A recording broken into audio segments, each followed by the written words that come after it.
The only one that I've seen, what Larry said. I call the Planning Commission meeting for July 24, 2025 to order, and we'll begin with the pledge. Allegiance to the flag of the United States of America and to the republic for which it stands, one nation, under God, indivisible, with liberty and justice for all. Jackie, please call the roll. Mr. Rossetti? Here. Mr. Tiedemann? Excused. Mr. Varga? Here. Mr. Crocker? Excused. Mr. Haddon? Here. Mr. Perkovich? Excused. Mr. Cook? Here.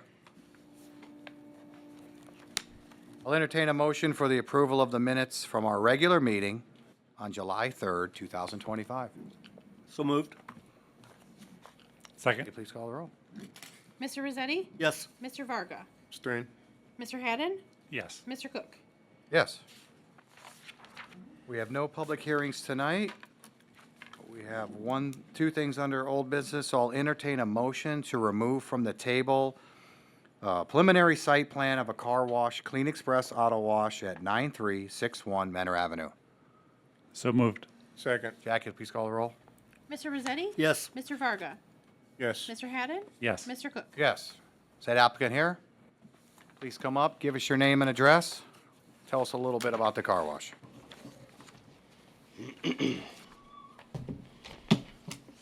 My name is Jeff Plotz. I'm with Neff & Associates, 6405 York Road, Parma Heights, Ohio, 44130.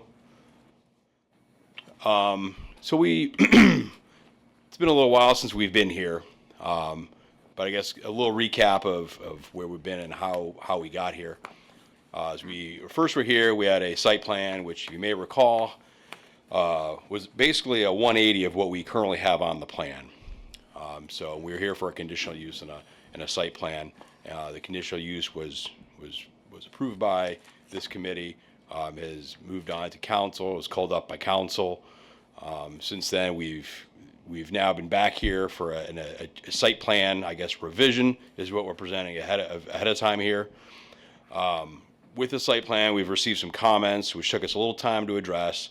One of them being to incorporate a little larger area into our traffic impact study, which we've completed, and it's been submitted, and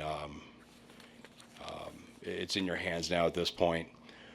But real quick, going to the site plan, we did hear the audience last time we were here, some of the comments that we received.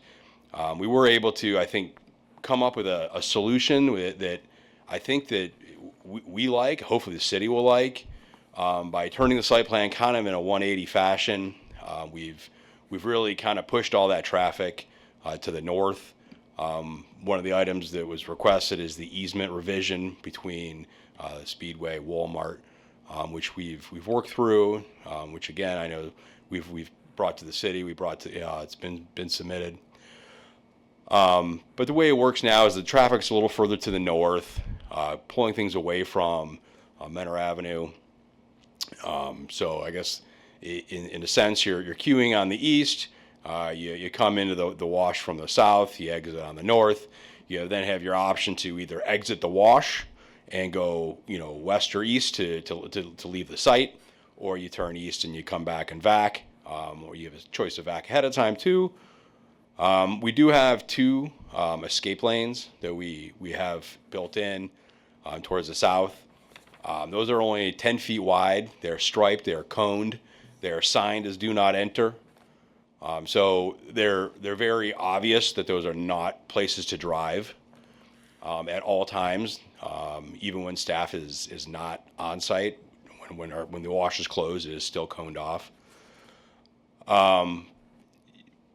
But other than that, I feel like we've addressed quite a few of the concerns. The concern of the right in, right out, or I guess really it's just a right out at the Walmart.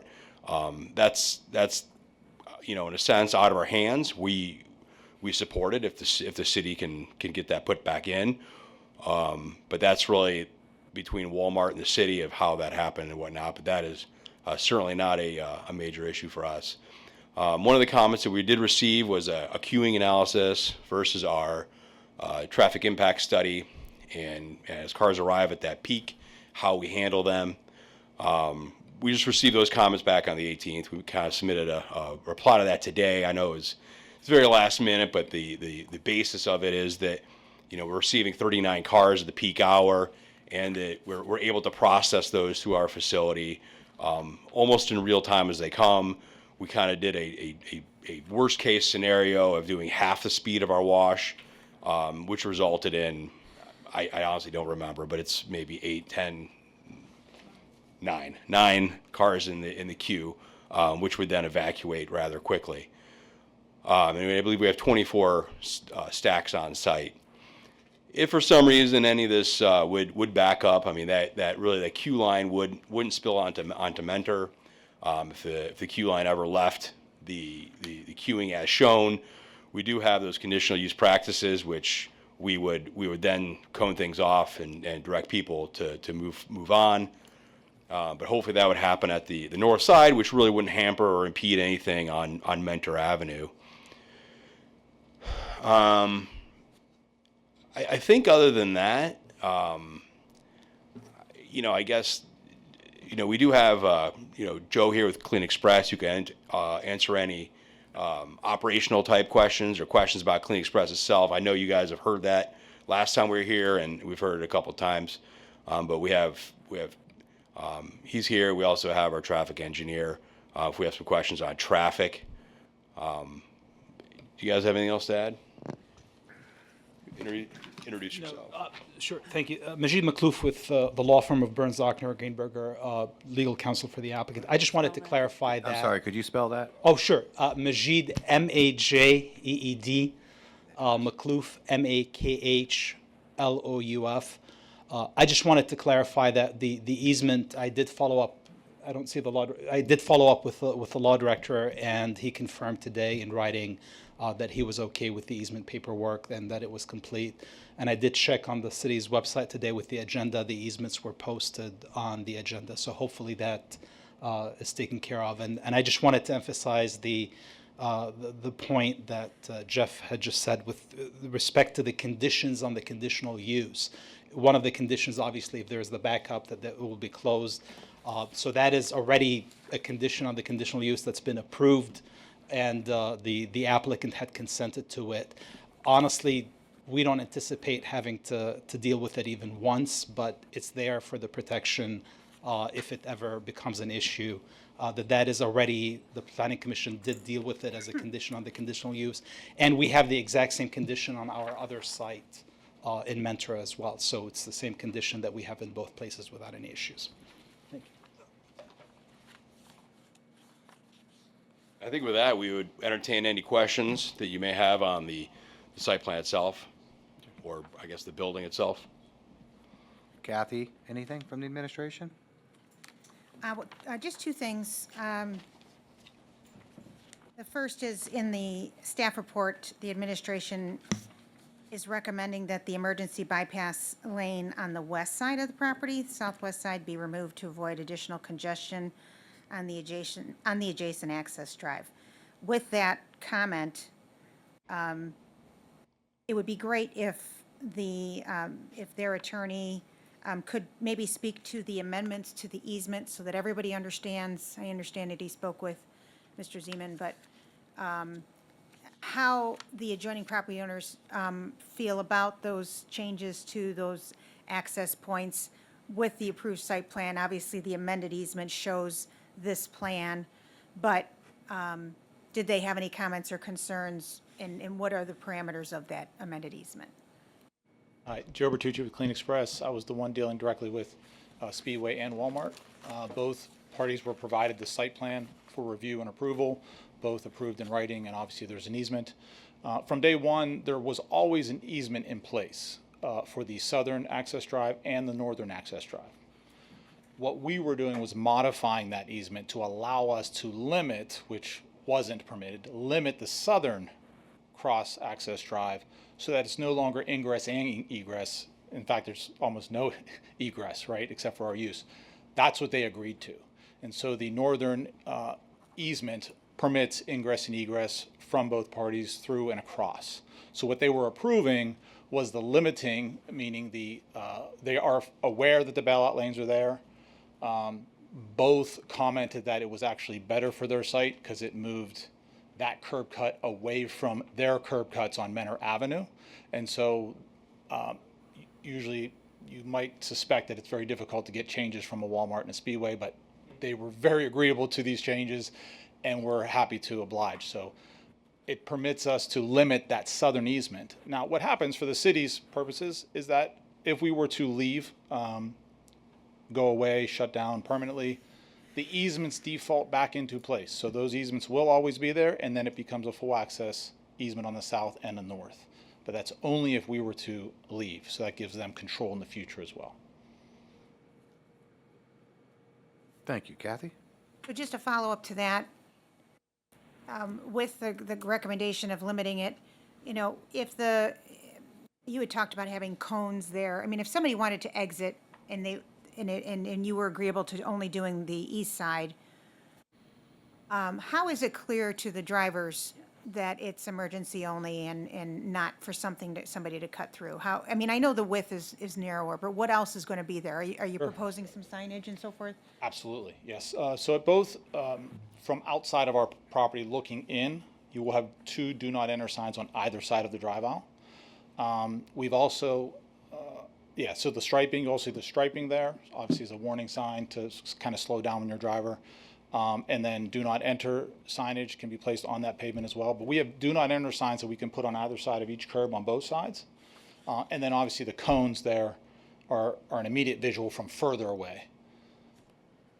But if somebody were in the lane and then they saw the cones, I mean, obviously they don't want to get out of the car and move the cones if they needed to get out. Oh, So I'm sorry, how it functions. So the one on the western side is most likely, in our opinion, the most important, only because it's on the tunnel wash side. Meaning, if the Sorry to interrupt. I'm just going to ask you if you can go back a little bit. Explain. You got to get into the mic here. They're gonna. Yeah. Yeah, I'm just asking him to go back a little bit to explain what the exit lanes are, when do they get used, how they get used, just a That's what I little was bit. thinking. I think just sort of to make sure everybody's on the same page. Yep, thank you. If the wash for to any reason stop functioning, what we're able to do with the bailout lane, we call it post kiosk, post pay island, so after, is to be able to alleviate the entire stack and cars that are waiting in the queue there. If we eliminate that, we wouldn't be able to empty the queue. So there's always team members on site, and there's always a team member at the pay island. There's always a team member loading a vehicle. So if an instance happens in the wash, that loading member will shut down the wash by closing off the conveyor, blocking it with a cone that we have. And then the team member at the pay island is able to manually raise the arm to then alleviate cars out of the stack, and which would direct them to that bailout lane on the west side of the property. The one on the east side is there so that if someone were to break down in the stack lane, but it doesn't really affect the wash or those already who have paid and are waiting to get into the wash, we're able to alleviate them. And the way it works is that employee will stop the pay islands, the arms will not come up. They will walk over to the bailout lane, remove the cones necessary, all of them, because it's only 10 feet wide now, and they will allow that vehicle to exit and then immediately cone off that bailout lane and then go back to their station. So it's always fully controlled. The customer does not get out of their vehicle except at the vacuum to vacuum their vehicle. They always have to remain in their car. So the ballot lanes are not, I mean, very infrequently.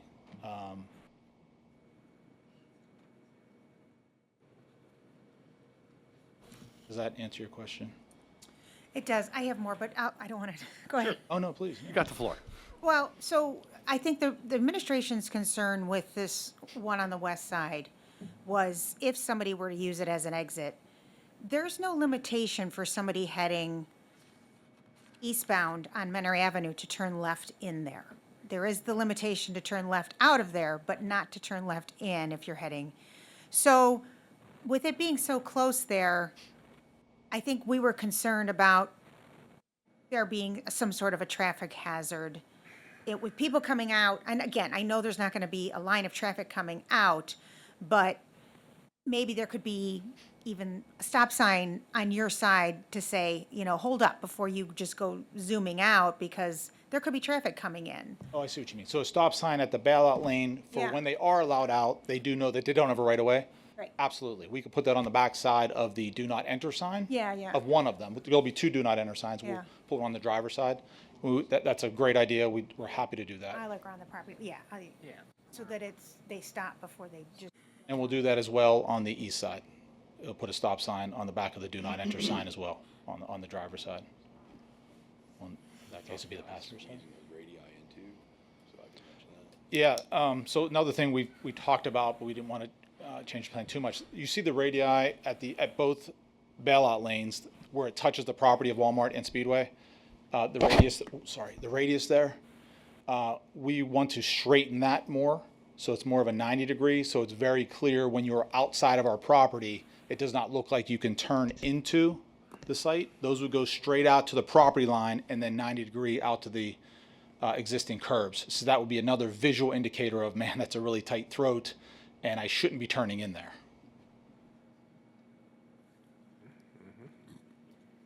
And that would be on both sides, east and west. Kathy, do you have more? no, I'm good. And obviously, this is preliminary, so those items could be further addressed in a final site plan. So just, that, I'm good. Anything from the commission members? Mr. Chairman, Mr. Head. maybe this is a question for Nick and for Clean Express. When I was reading over the easements, it said closure on the south lanes. Is that just a legal term? I'm confused by that. I'm not It sure says they shall be closed, not provide egress for you guys. Can you read, do you have it with you? That's, I'll look up on my phone. For a week? One moment, please. It was on the amended. It says, Exhibit C, which is the southbound lanes, the closure areas are shown in the red circle below. So when I read closure, I'm hearing no access, ingress or egress.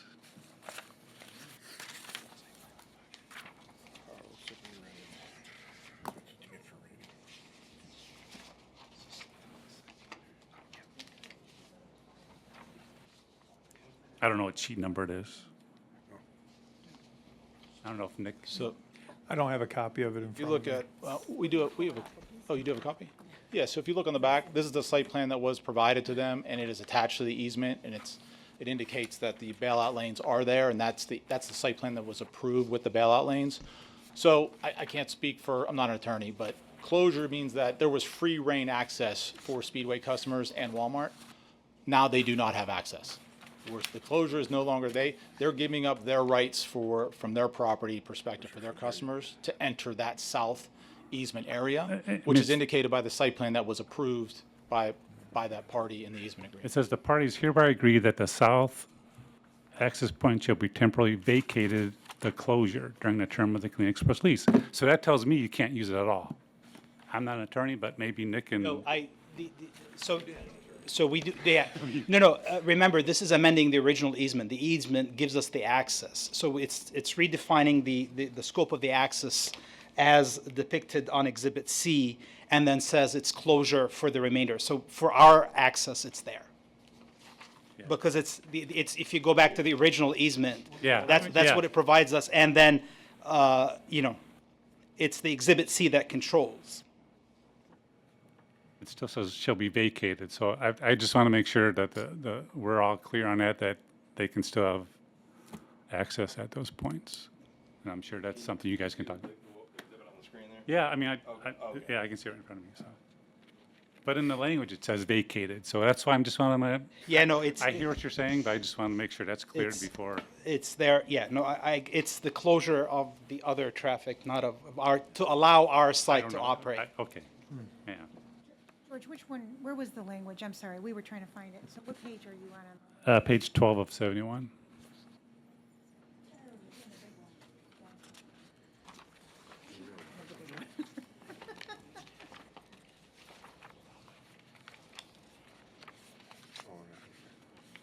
No, you're too, it's page 12. Where you at? You're way PDF page 12.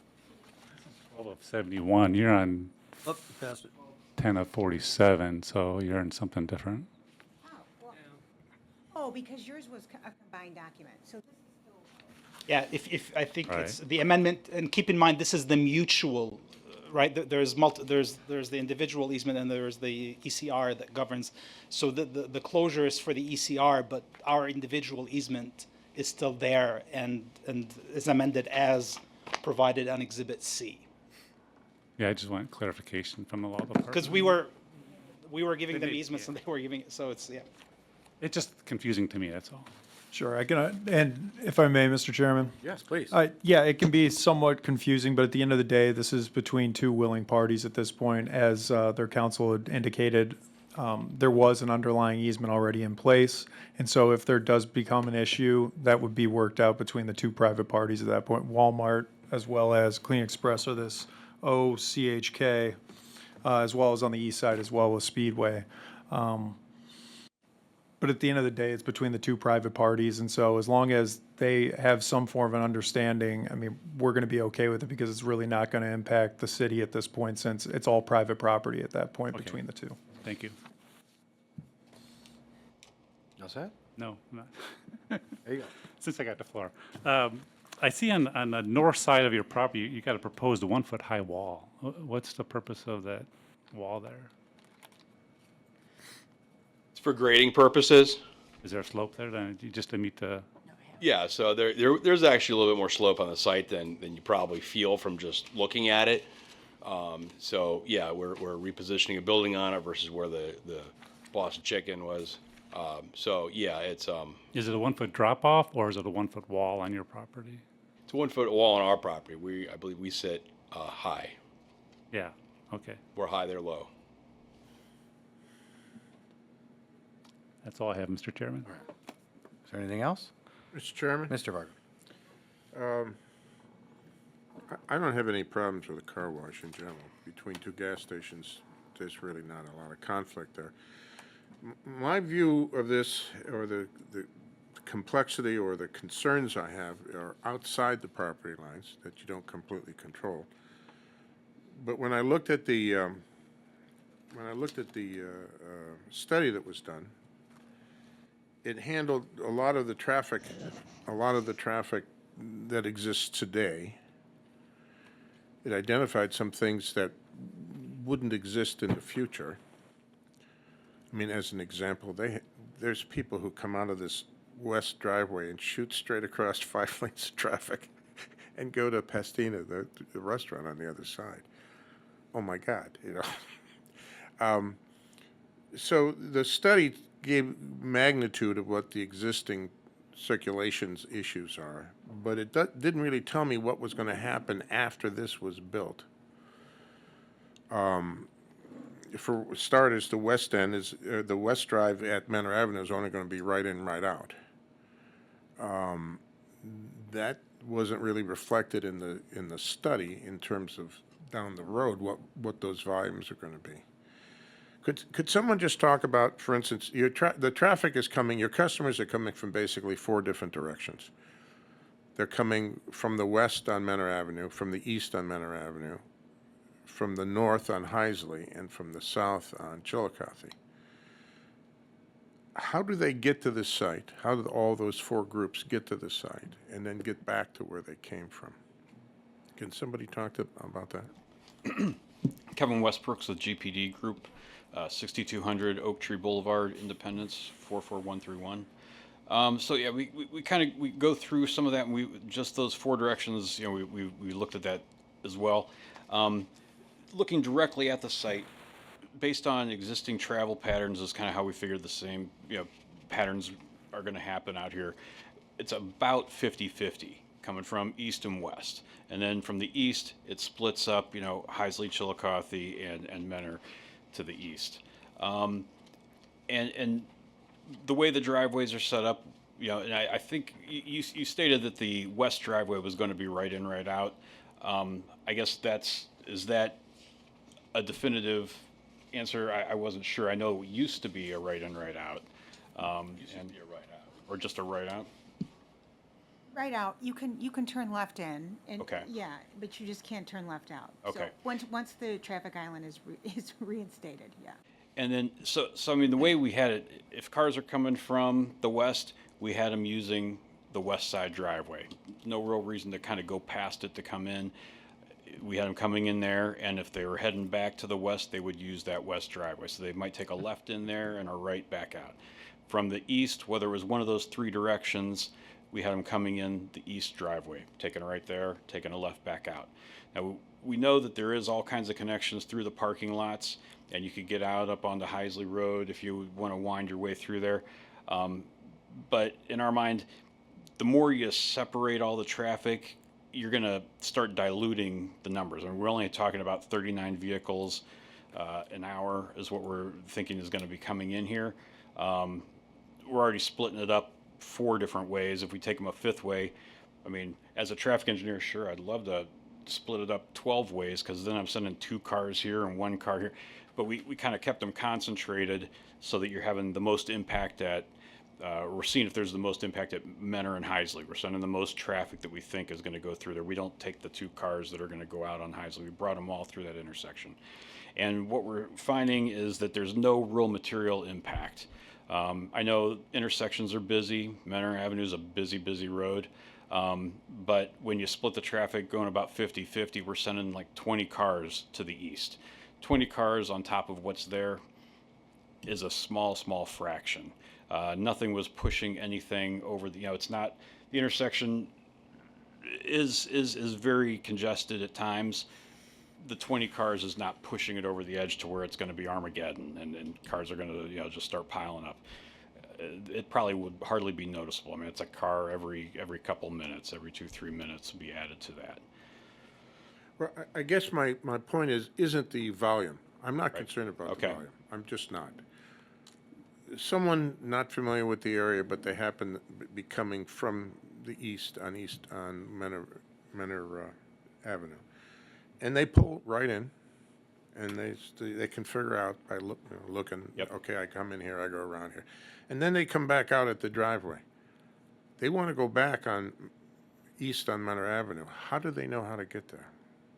Well, if the island is put back in at the west driveway and they happen to pull up to that, I mean, they're going to have to. we have to go assume right. it is, because that's the condition that was agreed to when they built the Walmart. So I mean, right? We've already reached out to them once. We're waiting for Right. for them to. So let's just assume for the discussion at least that that's going to be there. So how does somebody who's maybe not absolutely familiar with the area know how to get back east on Menor Avenue? I guess I mean, maybe signage we is could going to, additional sign. but it gets a little. How will people know how to do it? You got to kind of, some people don't, may not know their east from west, but you could put something as you're coming out of the tunnel.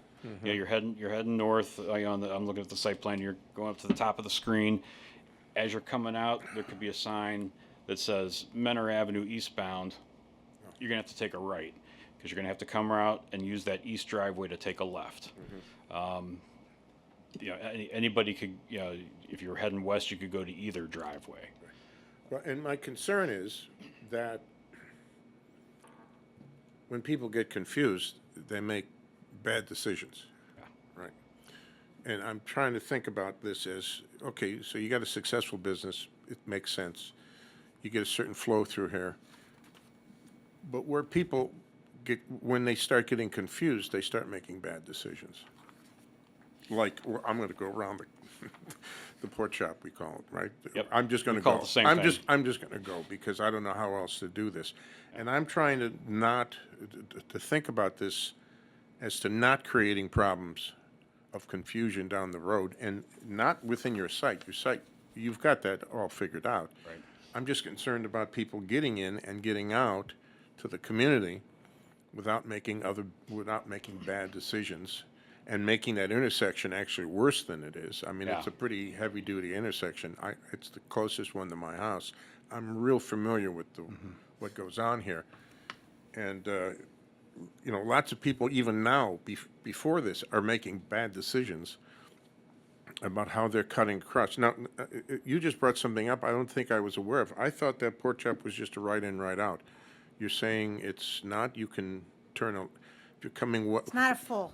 So like, you know, for example, over at Heisley Point, just east of, yeah. east of the intersection, that actually has a full, which people ignore.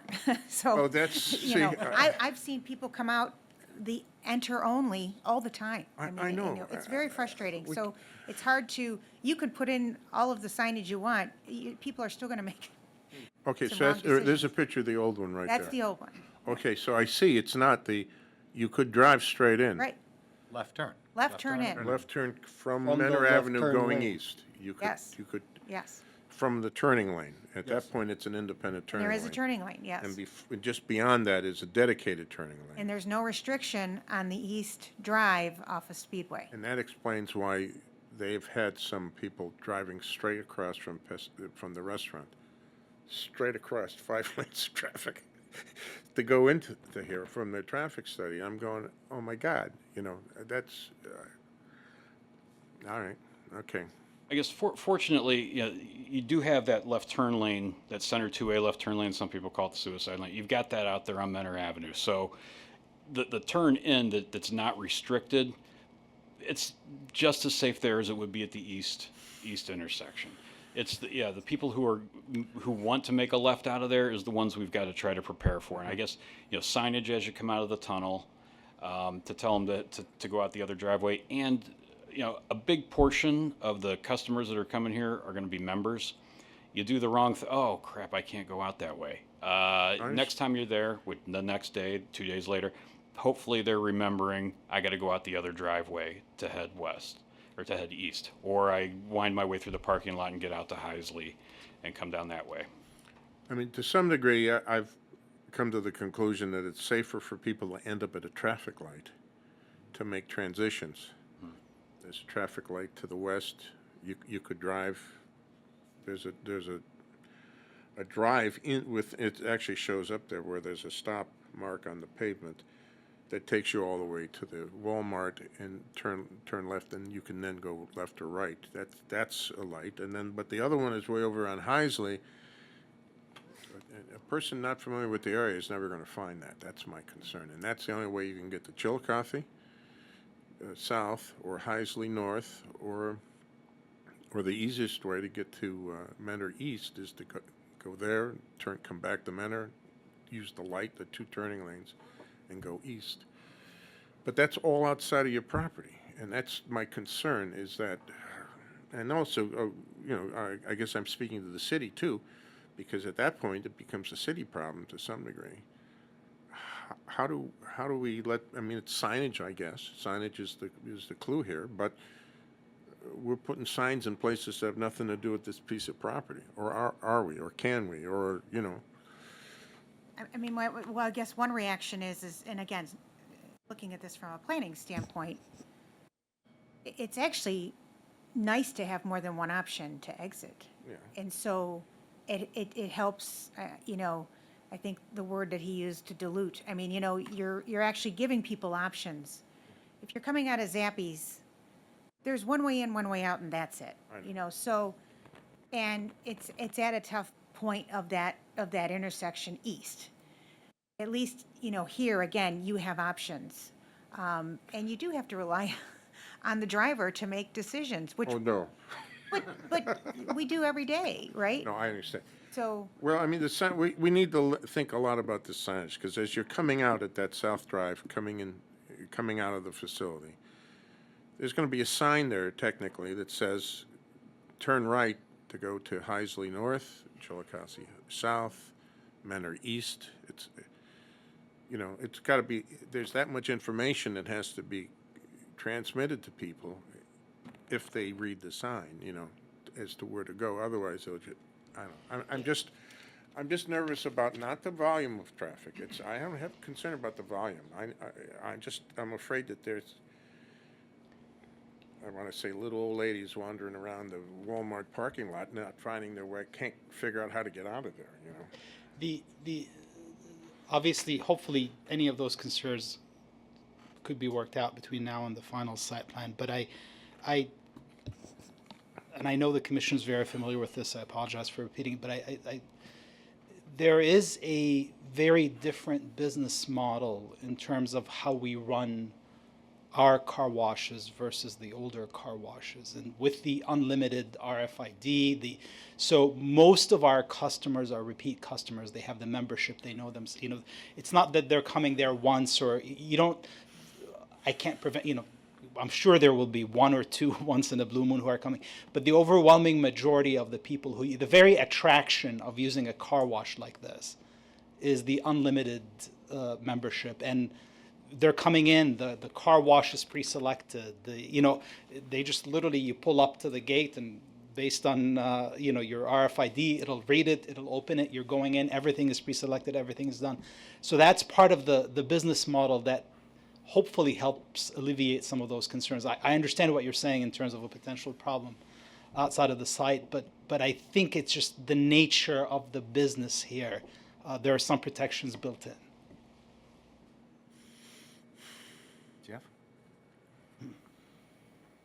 Yeah, Good more? no, I don't think so. Mr. Chairman? Dave? The revised site plan, I think, is quite adequate. You're in a commercial area. You do not have direct ingress egress to Menor Avenue nor Heisley Road. I see this no different than to an equivalent to the Wendy's or on 615, that you can't get in off Center Street. People find their way in, people find their way out. I don't like it when I go to that Wendy's, but I find my way in if I have to. I think this is quite doable. I think it's in the right place. And I thank you for making the changes to have the access on the north side. That's all. Thank you. I agree with Jeff. I think you've solved your traffic on your site.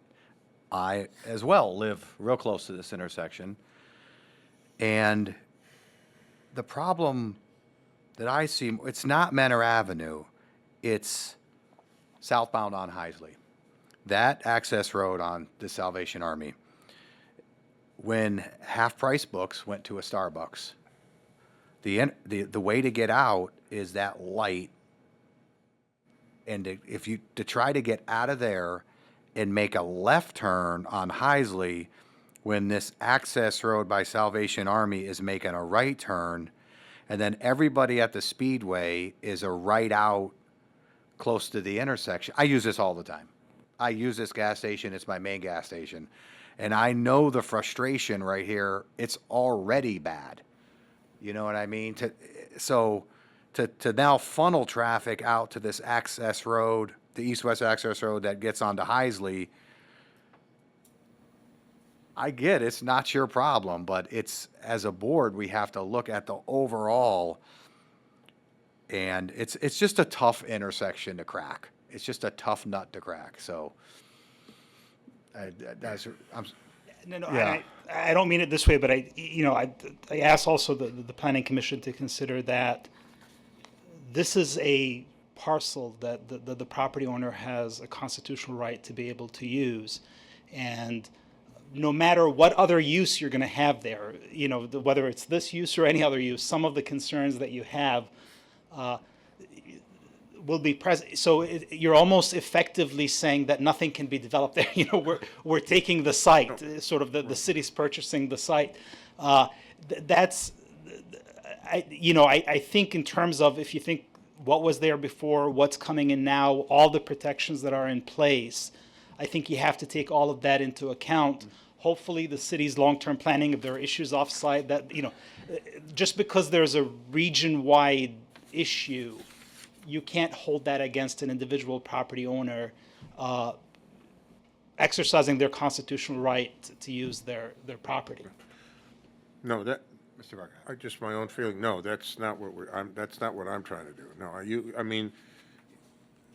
like there's a small thing that I'm noticing that I'm thinking about that. Again, I'm thinking about the consequences of the traffic moving through your site and then dispersing it. At the southeast corner where the drive goes through, there's an exit that allows you to drive east out of there, out of your property. If a person goes through the car wash and then they think, oh, I want to go back to the Heisley or the intersection, I'll just go out that way and go out. I don't know if you can show where I'm talking about. I'm talking about up there. No. Yeah. Pull up Yeah, Google. yeah, Can you pull up yeah, Google? No, right there. See, you're allowed to go this way at that location, and that comes up behind the gas station.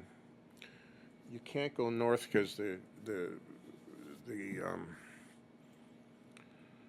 Salvation Army blocks that off. Right. And if you continue, that's really a service drive for the supply trucks, the gasoline trucks that come through. But you eventually get to Heisley, but you can't. You're in a position where you can only turn right, and you're either. Oh, you're showing it. Right over there. Yeah, you see, you come through here, and then you don't have any other choices. You got to go to Heisley. You can't turn right or left. Can't go that way. And then you're basically forced back down this way. Oh, anyhow, I just see a problem off-site. Okay, I'm not saying that you have to solve all that, but maybe you shouldn't be able to drive through behind the gas station, because once you get in there, you're in a problematic. If you're trying to go some other direction, other than south, you can't do it. I And think you can left out there, though. no, I don't think because I there's think that you can traffic. Can you? I think you can left out there. Right there. No, usually you're blocked. Usually Ah. it's blocked. Usually those lanes are backed up. They're backed up, but you could Well, okay. technically make, yeah. I guess. At midnight you could. Well, I don't know. That's where the turning lanes start. I mean, you've got 3 lanes of traffic going against you to cross to try to Right. get out of there. I don't know. Yeah, I mean, the one thing is we can't control what a I different understand. property owner, and I think if they realize there's an issue, they do the protections, but we, honestly, I mean, the thing is,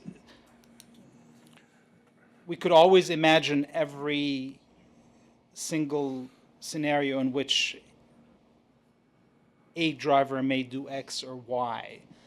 But I think in terms of the world that we live in terms of the daily usage, in terms of the experience that happens, the chances of this are very rare. And I think that the penalty for it is a market penalty, is if somebody comes and uses our site and doesn't like it, they don't come again. They don't have to belong to our site, so that's sort of the penalty that we pay for it.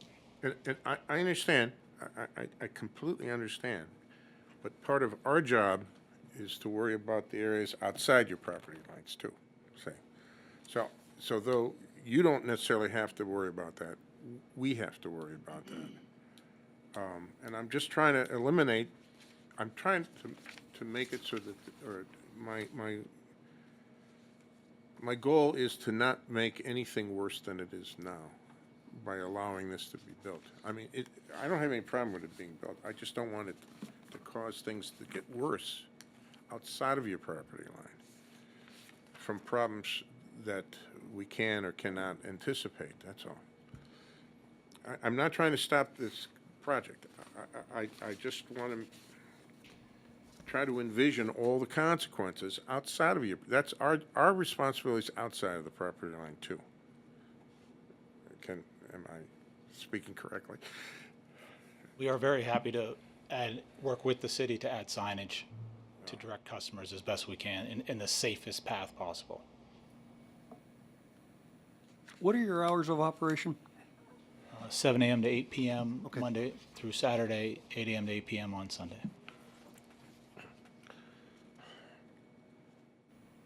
Kathy, you were leaning in. Did you have something? If you have a specific question for myself or Mr. Brown, happy to answer. I have a question. So there's no conditions on this right now, correct? We're just, No, if we because at decide the to time go with of, just the preliminary site plan approval, with no conditions? I think you should have, well, I'm just saying, right now, that you don't have any conditions on we your. normally establish conditions for preliminary That's site what- plan to give them guidance for final site plan review. And that's why I'm curious, we probably need to come up with some conditions, either tonight or maybe table it at the next meeting, because it seems like we got some work to do here. It's just my thoughts. Mr. Chairman, if I may, if that's the case, if, I would recommend tabling then at this point if the commission wishes to put some form of conditions on rather than doing them ad hoc here during the actual meeting itself. Obviously, the commission's expressed some concerns and some questions, and so if conditions would be more appropriate for the commission, I would recommend tabling as opposed to going to a vote at this point. Thank you. Thanks. Thanks, Vic. And I think some of the conditions, or a condition needs to be a clear definition of all this signage. Not just kind of an allusion to it, but that it's specific and addresses a lot of this conversation.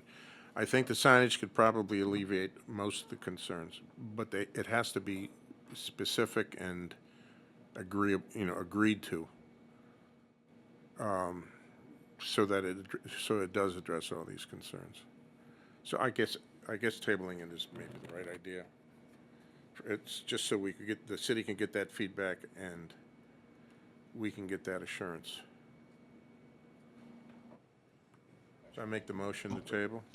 Second? Jackie, please call the roll. Mr. Rossetti? Yes. Mr. Varga? Yes. Mr. Haddon? Yes. Mr. Cook? Yes. Thanks. Thank you. Just sort of, Sure. yeah, for our sake, because obviously we're also running against closing deadlines and things of that nature. So we understand the issue of the signage. Is there any other issues that the commission would like us to think through between now and when here the next time, so that when we're here, we hopefully would have worked out all issues? They should do this with the condition that the pork chop island is in place. That's a condition. The problem with that is we I have know. no control over it. No, but you design it as if the condition, that the With pork the chop is assumption, there. not the condition. It's the assumption that We're it's fine there. with that, yeah. Yeah, you're not gonna put it in, but that the assumption for all the work that you're gonna do, signage and such. No issue. Assumes that pork chop is gonna be there. That's I do that's have- our condition. I gotta say that we had some rainy days last week, and then it was a really nice day. So I drove up my motorcycle to Sheets, and I sat there and I watched your operation there, just to see how the flow was going. And there were cars pouring in. It was that day that cars were pouring in, and the traffic was working there. And we had our doubts with that connection with Sheets. Yeah, and it was working. So I think there is a resolution here, but yeah, but I sat there for 45 minutes. So we're giving it its just due. So I think that traffic slowed down the Sheets too, people flying through. I've sat there a couple times and said, this has worked. They've slowed it's the working. Sheets customers down. Yeah, And I know don't Mr. worry Haddon had the most doubt about with that. I guess my only question would be kind of what are the next steps to work with the city? Is it a meeting? Is it we submit signage? Do you have recommendations for signage? Who takes the first step so we can be efficient in resolving it? Certainly, if you have any recommendations that would, that you could have us review, we will, expect this to be on the next agenda, which is August 14th, which is still before the next council meeting, by the way, because they don't meet until the 19th. And if you have specific suggestions you want us to consider, absolutely give them to us. Otherwise, we'll take a look at it and we'll talk about it internally and come up with some ideas. Thank you. Yeah, you had proposed no entrance, stop signs on the backside, potentially that lower left corner there, maybe a no left turn out of there, is one thing to alleviate that. But a sign's only as good as a sign. It's not going to stop the But all driver four- who wants to make the turn. Yeah, all 4 drives need specific signage to address a lot of the things we've been talking But you made a bunch of suggestions, and I would think just follow on with those. Thank you very much. And honestly, Mr. Chairman, you were about the other site. This is something that I've dealt with quite a bit on. There's a professor at CSU who's done an entire study of car wash. And it's kind of interesting to watch the presentation that he does from the very first car wash, where the cars are literally driving in the water. And it's the evolution until you got to this model with the RFID, with a lot of the problems that the average person thinks of car washes historically. They finally cracked how to do it the right way, which is a very different way from how it used to be historically. And I think Right. that we face that often with multiple cities, because people have a perception of car washes from how they used to be, and you're Right. trying to present to them the new world that we're in. And You definitely are up against a perception. there's no Definitely. trust me, we know. And I think that's the that I think the assumption here, because there was the other side, the city's familiar with it. Sometimes we literally do an entire presentation of the evolution of the car wash Yeah. and how it changes, because it is a very different operation than people think of how the car washes used to be. But thank you very much. We appreciate it. Thank you. Also under old business, amendments to Mentor Code of Ordinance. We don't actually have quorum on that, so we are just going to leave that on the table. Kathy, anything? Nothing else. I'll entertain a motion to adjourn. Motion to adjourn? Second?